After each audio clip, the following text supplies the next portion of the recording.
যে এই তসবিহগুলা আমি সারা বৎসরের ঘাটতি রমজানে পূরণ করব।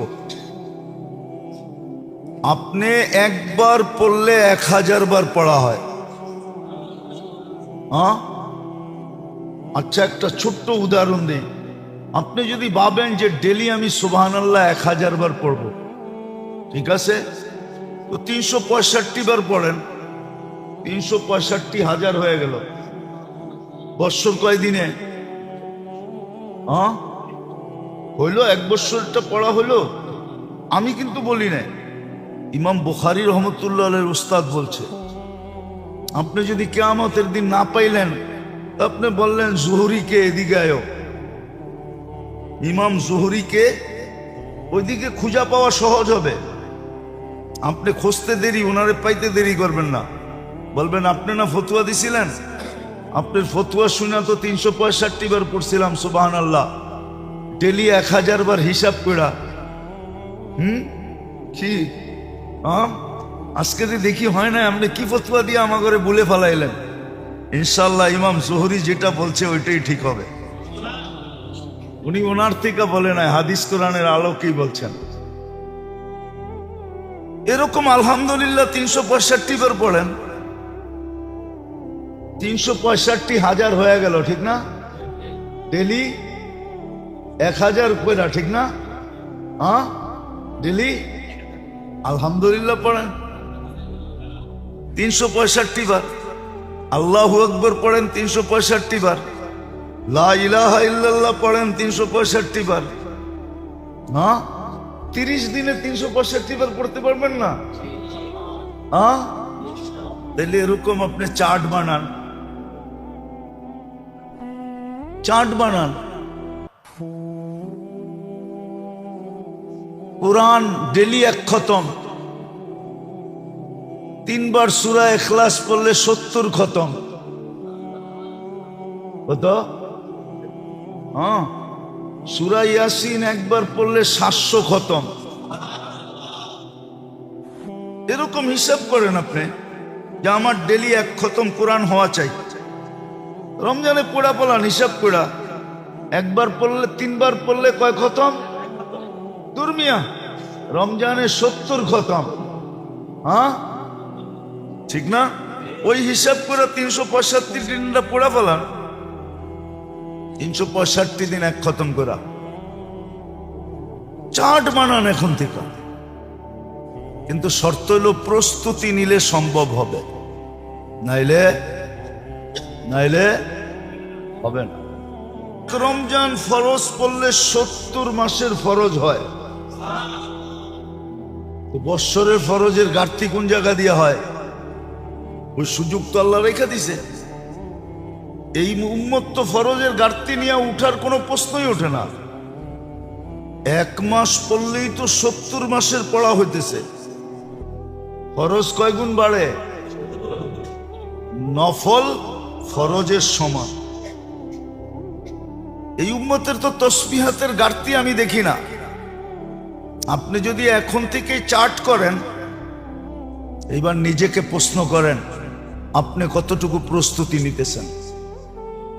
প্রথমে কিন্তু বলছিলাম আমি, রমজান আল্লাহ যদি পাওয়া দেয় তাইলে বোঝা গেল সারা জীবনের প্রস্তুতি নেওয়ার সর্বশেষ সুযোগ আপনার আমার হাতে আল্লাহ উঠায়া দিছেন।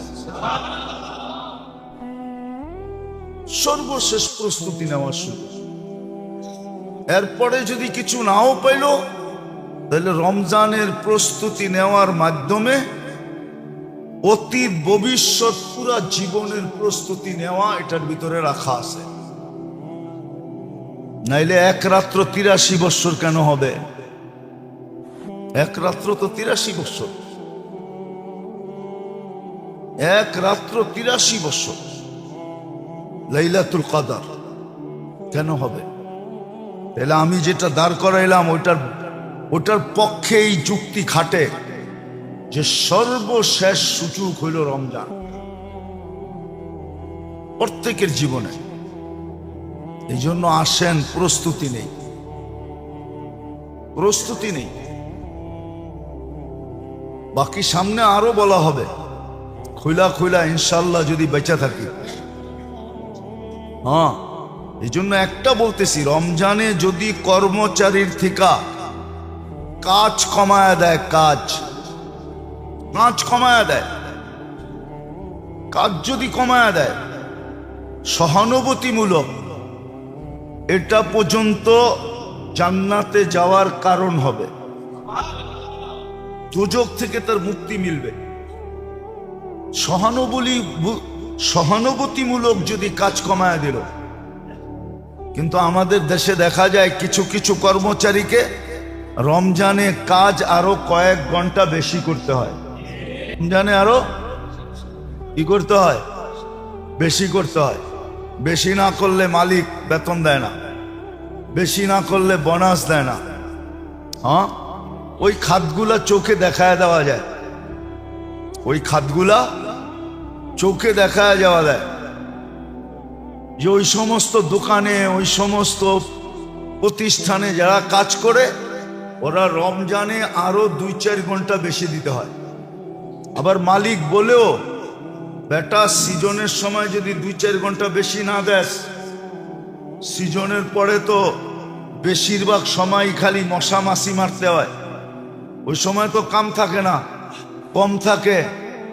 রমজানে বেশি দিবি না তো দিবি কোন সময়? আবার বোনাসও চাস, আবার বেতনও চাস, ঠিক না? তো দমকায় দুমকায় আরো রমজানে 2-4 ঘন্টা বেশি করায়। কিন্তু উচিত ছিল 2-4 ঘন্টা কম করে দেওয়া। হাদিসে ছিল যে সহানুভূতিমূলক কাজ করাবে, কম করাবে, তাকে আল্লাহ রসুল আল্লাহ ওয়াদা করতেছেন, তোমাকে জাহান্নাম থেকে মুক্তি দিব, জান্নাতে ঢুকার অনুমতি পত্র তোমাকে হাতে ধরায় দিব। আল্লাহ আমাদেরকে বুঝার তৌফিক দান করেন, রমজানের প্রস্তুতি নেওয়ার তৌফিক দান করেন। 3 বেলা না খায় 1 বেলা খাবো, বাকিটা রোজা রাখবো, স্বাস্থ্য ভালো থাকবে। 1 বেলা যেটা খামু ওটার ভিতরে স্বাদও আল্লাহ এরকম দিবে যেটা আপনার দুনিয়ার কোনো খাওয়ানোর ভিতরে স্বাদ হবে না। হ্যাঁ হ্যাঁ, সত্য। আপনি দেখেন না, রমজানে ইফতারিতে যেই স্বাদ হয়, রমজানের বাইরে কাচ্চি, বিরিয়ানি, শিরানি তো এত স্বাদ হয় না। স্বাদ হয় নাকি? আচ্ছা, ইফতারি বাদ দিলাম, রমজানের মুড়ি ভর্তায় যে স্বাদ হয় মনে হয় বোঝেন না। রোজা রাইখা মুড়ি ভর্তা যেই মজা লাগে, রোজার বাইরে চাইনিজেও এই মজা লাগে না। খায়া দেখেন, রমজানে আল্লাহ স্বাদ দিয়া দেয়, রোজা রাখার পরে খাওয়ানে যেই স্বাদ দেয় ওই স্বাদ আপনি কোথাও পাবেন না টোকায়া। রোজা থাইকা দেখেন, তারপরে বুঝবেন। তো যেটা বুঝাইতেছিলাম, সাবান শবে বরাতের পরে করণীয় কি? করেন, কাজে দিবে। না করবেন, রমজান আপনার বিরুদ্ধে যাবে, বিরুদ্ধে। এই জন্য হাদিসে লেখা আছে, রোজা যার পক্ষে যাবে তাকে রোজা জান্নাতে নিয়া ছাড়বে। শুধু জান্নাতে নিবে না, জান্নাতের এক উচ্চ লেভেলে নিয়ে ছাড়বে। যেমন কোরআন যার পক্ষে যাবে তাকে জান্নাতের উচ্চ শিখরে নিয়ে ছাড়বে। মসজিদ যার পক্ষে যাবে তাকে জান্নাতের উচ্চ শিখরে নিয়ে ছাড়বে। এরকম কিছু জিনিস আছে যেটা আমার পক্ষে গেলে আমাকে কোথায় পৌঁছাবে। ফজরের নামাজ যার পক্ষে যাবে, হায় হায়, ওরে সর্বঘাটিতে জামাই আদরে জান্নাত পর্যন্ত পৌঁছাবে। জামাই আদর আর কি, আজকাল তো জামাই গো আদর নাই, ঠিক না? হ্যাঁ, আদর হইব কর্তিকা, বেশিরভাগই তো এখন পছন্দের বিয়া, ঠিক না? ঠিক না? মনে হয় বোঝেন নাই। আরে বুঝছেন, পছন্দ কইলাম, আর কিছু কইলাম না। তো বিদায় আদরও হয় না, তেমন আদর হয় না। শ্বশুর তো পছন্দ করে জামাই খুঁজা বাইর করে নাই, মেয়ে খুঁজা বাইর করছে, অথবা ছেলে খুঁজা বাইর করছে, ঠিক না? তো কয় তোরা তোরা করছ, তোরা তোরা বোঝ, নিজে নিজে করছ, নিজে নিজে বোঝ, এই জন্য আদর নাই। শুধু প্রবাদ বাক্য রয়ে গেছে জামাই আদর, ঠিক না? খালি এটা শব্দটা রয়ে গেছে, আদর রয়ে যায় না। হ্যাঁ আছে, কিছু জায়গায় আছে যারা মা বাবার পছন্দ মতো করছে, ওইখানে আদর আছে। কিছু কিছু জায়গায় আছে, একবারে যে বিলুপ্ত হয়ে গেছে এমন না। কিছু জিনিস আছে যেটা পক্ষে গেলে জামাই আদরে জান্নাতে পৌঁছাবে। তার ভিতরে হলো রোজা একটা। রোজা রোজাদারদের জন্য আল্লাহর সাথে লড়বে, ঝগড়া করবে। আপনি জানেন না? এই জন্যই শবে বরাত দিয়া এটাই বুঝাইছেন। যেমন পয় পরিষ্কার জামা, বিলকুল মাঞ্জা মারা। মাঞ্জা চিনেন? এটা তো চিনেন না। কি মাঞ্জা? কি ইস্তারি করা, একবারে করকরা ইস্তারি, ঠিক না? মার মুর দিয়া করকরা ইস্তারি করছে। ওইটারে যেরকম ময়লার থেকে বাঁচায়, কেউ হাত দিয়ে ধরতেও দেয় না, এই ধরিস না, বাঁচ ভেঙে যাব। একটু ভিড়ভাট্টা দেখলে দূর দিয়া, কাদা কুদা দেখলে একবারে উঠায়া মুঠায়া, ঠিক না?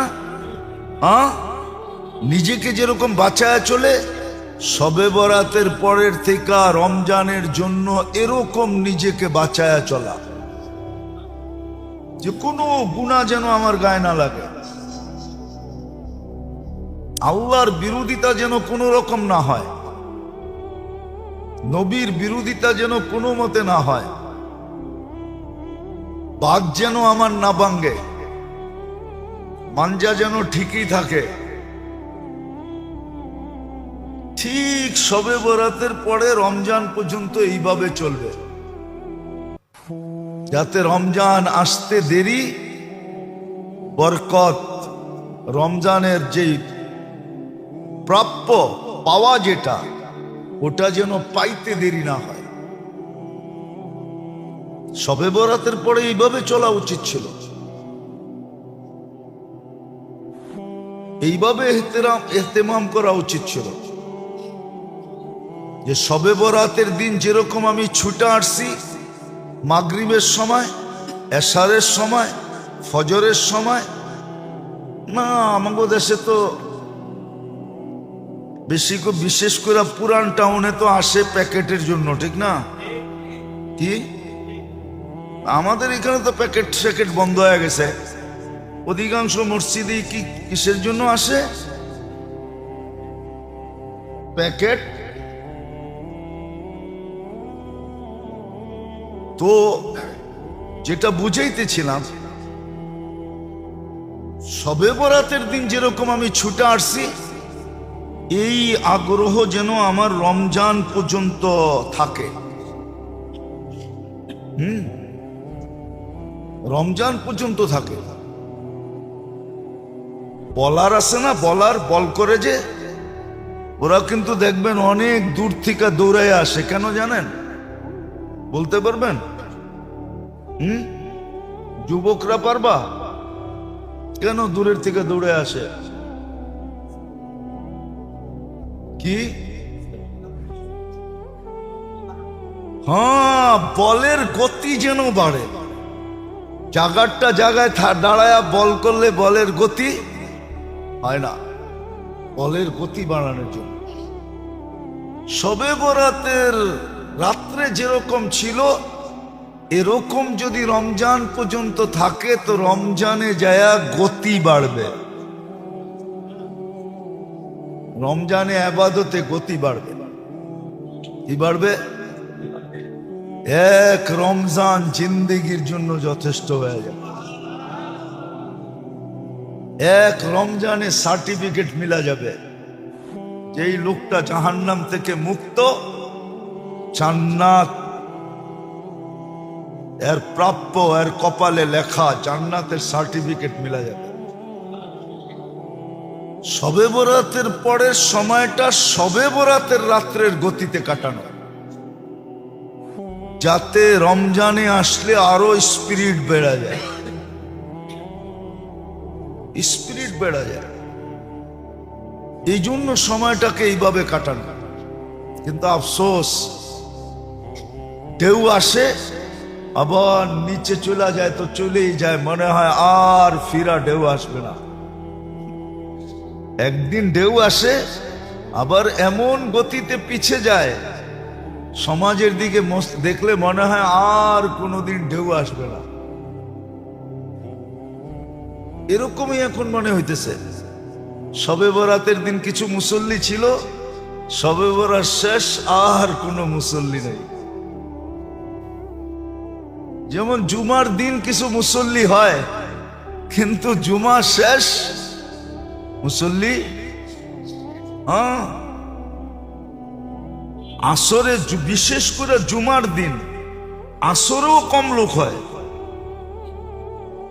বাকি দিনের থেকে আসরেও কি হয়? কম লোক হয়, কম লোক। অথচ জুমা ছিল বাকি সপ্তাহ ঢেউ হিসাবে, গতি হিসাবে, যে জুমার দিন গতি নিছে, এই গতিটা আগামী জুমা পর্যন্ত থাকবে। আজকে যেরকম মসজিদে আসছে, আগামী জুমা পর্যন্ত এরকম কন্টিনিউ মসজিদে আসতে থাকবে। তাইলে জুমা আসতে দেরি, পাইতে দেরি, রং লাগতে দেরি হবে না। জুমা কিন্তু রঙের জন্য।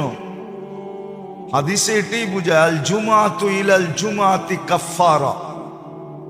এক জুমার থেকে আরেক জুমায় যখন পা দিবে, তো পিছনের এক সপ্তাহের গুনাহ তার মাফ হয়ে যাবে। পিছনের এক সপ্তাহের গুনাহ মাফ। তো শুক্রবার ছিল পুরা সপ্তাহের গতি নেওয়ার জন্য। কি স্পিরিট কেন? গতি হয় যেন, ঠিক না? স্পিরিট বুঝেন তো? ওই যে বহুত দূরের তে দৌড় দেয়, কিসের জন্য?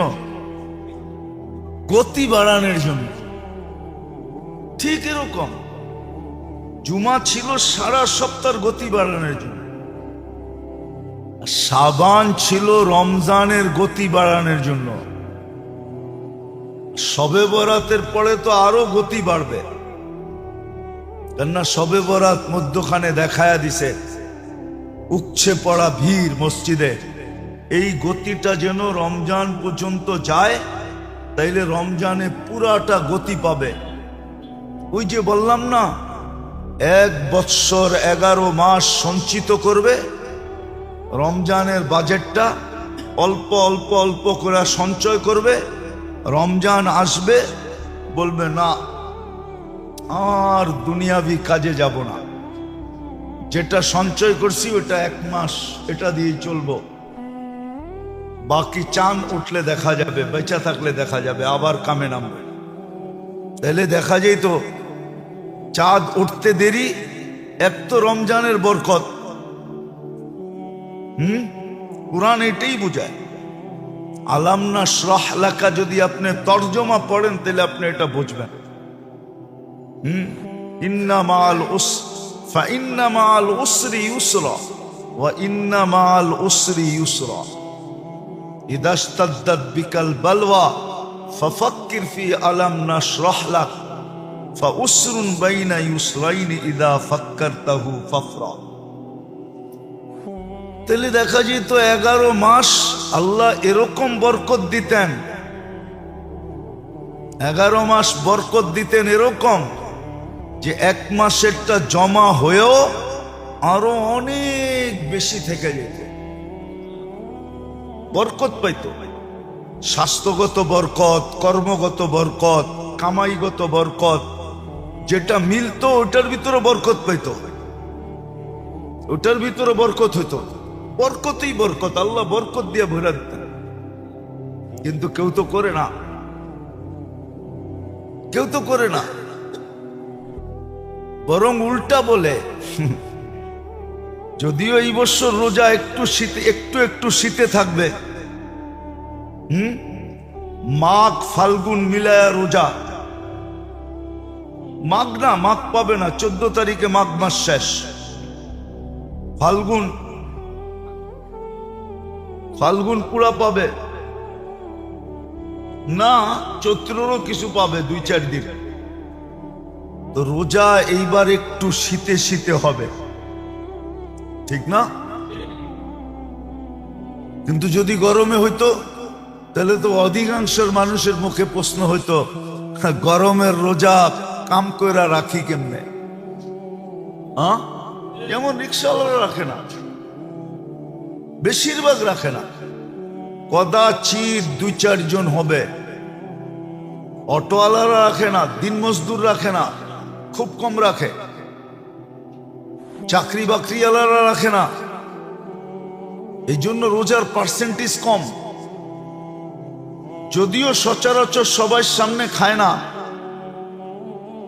সবার সামনে খোলামেলা খায় না, কিন্তু রোজার পার্সেন্টেজ খুব কম, নামাজের পার্সেন্টেজও কম। যদিও 70 গুণ বেড়ে যাবে। 1 মাসে 1 বৎসরের নামাজের রিকভারি করেও আরো বিরাট বড় একটা গাঠি আপনার কাছে থেকে যাবে। ওই হাদিস দেখলে তো আমার আশ্চর্য লাগে। ফাজাইলে আমলে একটা হাদিস আছে যে নফল বেশি বেশি পড়ো যেন ফরজের ঘাটতি পূরণ হয়, ঠিক না? ফরজের ঘাটতি হওয়ারই তো সুযোগ নাই।